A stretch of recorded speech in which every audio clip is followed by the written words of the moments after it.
Ewan ko ba, parang faker, hater, parang ganun yung mga dating nila.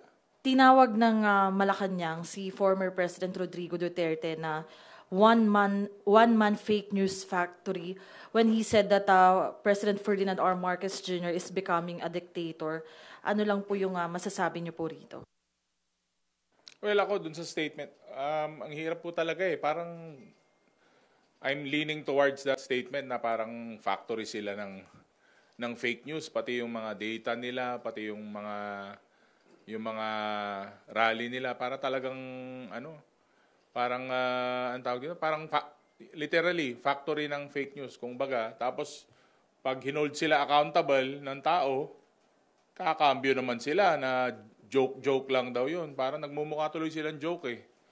So, ewan ko, parang ano bang tawag mo doon sa hari na father faker? Father ng mga fake news, ganun, mother faker. Hindi ko alam kung paano tatawag natin sa kanila. Father faker, mother faker, o anong tawag sa mga anak nila? Fakerist? Ganun? Oh, para mga ganun yung dating nila, para mga super villains.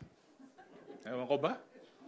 Ano nakukuha nila sa pag-imbento ng fake news saka paninira sa lalong-lalo na sa House of Representatives.